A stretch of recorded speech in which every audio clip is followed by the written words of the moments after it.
Hey mamas, how are you this week? How's everything been going?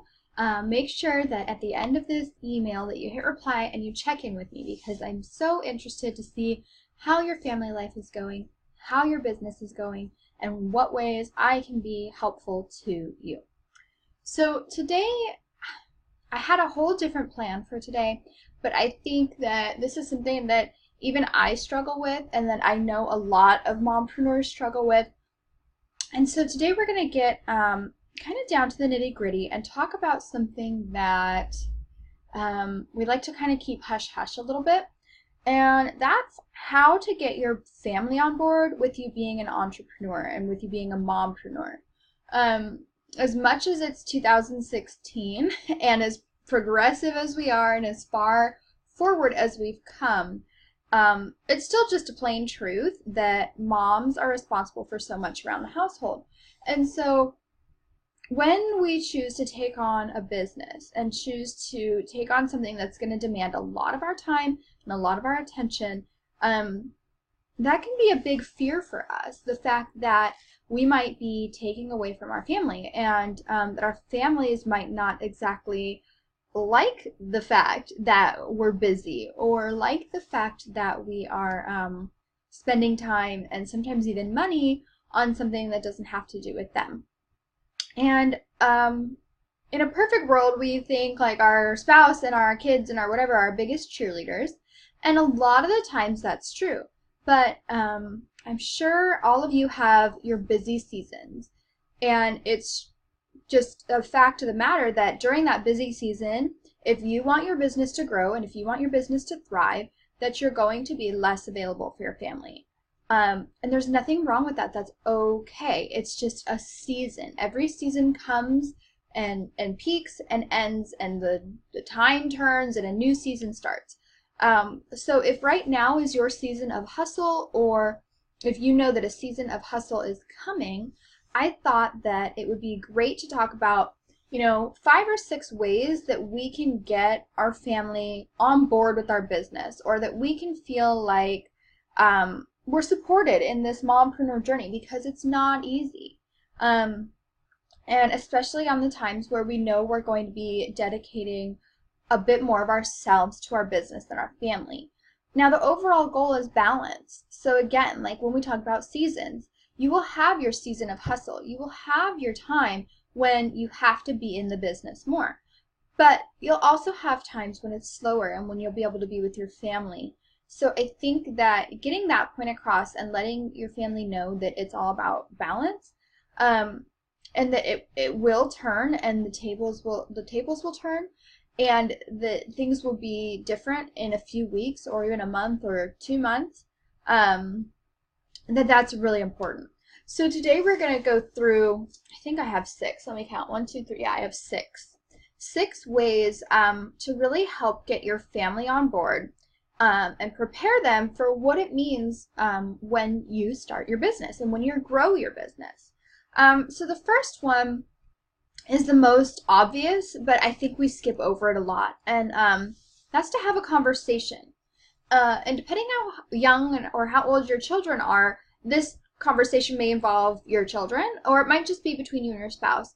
But setting up expectations. We all know that old saying, to assume is to make an ass out of you and me. And it's true. If you do not set up the expectations ahead of time, people have very vastly different ideas in their heads. You can say, honey, I'm starting a business and it's going to mean this, and I'm going to be selling, you know how I've been knitting for the past year? Well, everything I'm knitting, I think I'm going to start selling that. Well, your husband thinks, okay, cool, she's going to be sitting on the couch knitting like she always does, but money's going to be coming in. Cool. And you're sitting here thinking about all the shipping you have to do, all the Etsy listings you have to do, or if you set up your own website or whatever it is.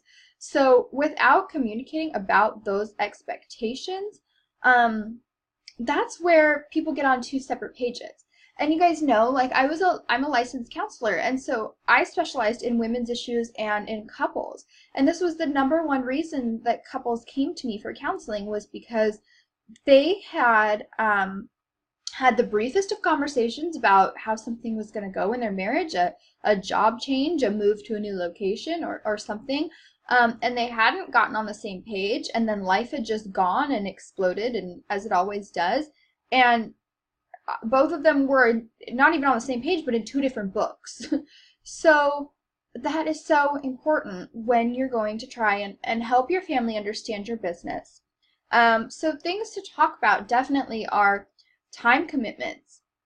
What is your business? What's your business model? Are you selling physical products? Are you selling, are you doing info products? Are you doing just your time? Are you becoming an expert in your industry and coaching others? What does that look like? And will you need to be on the phone? Will you need times where it has to be completely quiet? All of these things your family needs to understand and know, so that they know what the expectations are. You also probably want to talk about financial expectations, and that's another point that we're going to hit on in a second, is budgeting. But just talking about all of this stuff, so that when you take a step forward, that everybody's on the same page. And even if you do have young kids, you can just say, not that mommy's playing, but something to kind of get it into their head that, this is mommy's time, and mommy's so excited to be doing this, and this makes mommy happy. Because as your children see you happy, they're going to be happy. So we can always communicate with our kids, whatever age they are, in a way that's appropriate so they understand. The next step, like I said, we're going to talk about is budgeting. So until your business gets off the ground, some of the money for your overhead, if you're paying for an email service provider, or if you're paying for a software, or if you're paying for the boxes to ship your physical products, or whatever those are, until your business starts to take off and become flush, then you might be dipping into your own personal family budget. So making sure that you're growing your business in a way that is responsible for your family. I know we can see all these new shiny courses out there, or we can see all these things that we get promised are going to build our business so much faster. But as mompreneurs, we have different responsibilities than solopreneurs, and one of those is taking our family into consideration. So I'm all about self-development and investing in yourself and investing in your business. Absolutely.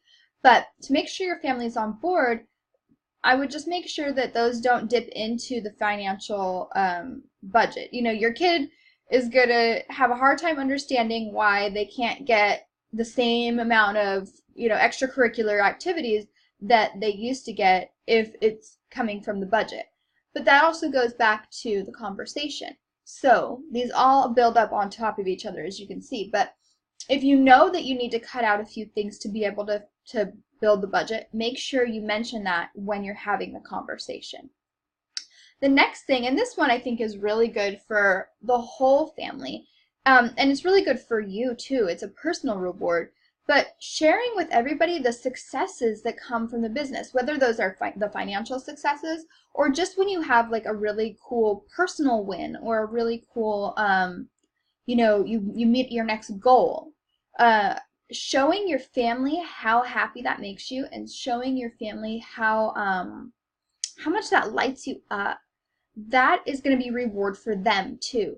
So a lot of times, especially if it's a business model that our partners don't necessarily understand, we can kind of just keep it separate. Like, oh, don't worry about it. It's not going to make sense to you. It's going to take too long for me to explain it. Or longer for me to explain it than it is for me to just do it, or whatever. So we can kind of sometimes cut them out a little bit, and we keep our successes to ourselves, or maybe we have some business besties that we share them with. But I think it's really also important to share those with your family. Even if you don't go into all the details, they don't need to know that you finally hit 1,000 email subscribers, and that means, you're going to be able to do this and that and this. Just, you can just say, Mommy hit a huge goal and she's so happy. Let's have a dance party.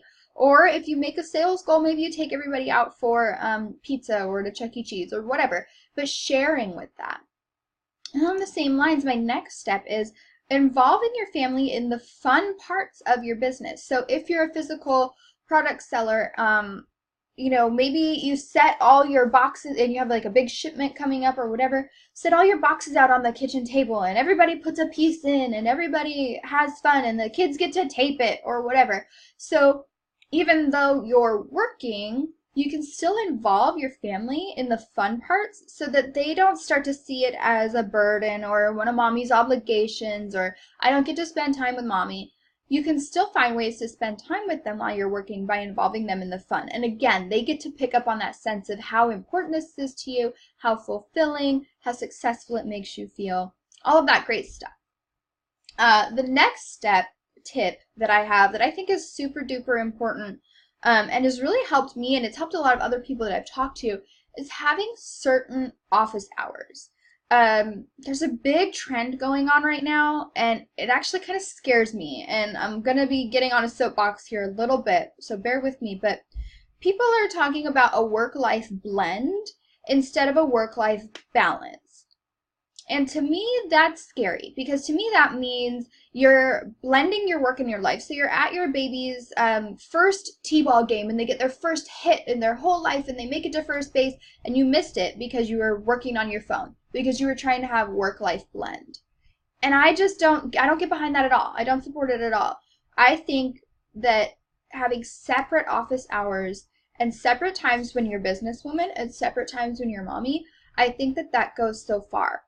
So a great way to do this is to set up office hours. And I even know a friend who puts like a little thing on the outside of her office door, which just happens to be her bedroom. We don't have to have a fancy office, but that says office hours or mommy's working or see you in 20 minutes, whatever it is. But having that separation, then your kids and your husband or your partner know what to expect. They don't just bust in through the door and say, oh, hey, guess what I did today? And you're in the middle of a huge project, or you might even be on a call with a client or whatever. So indicating that this is work time, and then this is mommy time. And then you can be completely present and completely productive in both, and you can enjoy both. And my last tip is to find a schedule that works for you. I know some of you might have been like, wait, office hours, how am I going to find a dedicated time? So to find a schedule that works for you where you can split that up, where you can be a dedicated business owner and then a dedicated wife and a dedicated mom. And the most awesome thing about this is it's an art, and it's also a little bit of a science to make the best schedule for you. And what's cool is every week in June, we are going to be talking all about this. So I've decided to kind of do a theme. And the theme for June is scheduling. So I'll be giving away my best tips and my best tricks on how to have the schedule that feels great for you, that makes you feel proud of yourself as a business owner, but also makes you feel proud of yourself as a mom and as a wife and as all the other roles that you have. So if this is all spinning a little fast, don't worry, because we're going to get really deep into this over the whole course of the month. And I have some really cool, exciting things, freebies coming your way and awesome kind of stuff all about scheduling and how to have, I just say your best mompreneur schedule, or you can go even as far as your perfect mompreneur schedule, whatever makes you feel great and feel proud of yourself. So keep tuned for all the scheduling tips that are going to be coming your way. And again, if any of this resonated with you, or if you have questions, or maybe you want to have a conversation with your spouse and you need a little help, email me. Hit reply to this email and let me know. And let's hash it out. We'll jump on Skype. We'll do a free call, whatever. Let's figure it out and make sure that you're progressing and moving forward in your business and in your family life. Awesome, guys. See you later.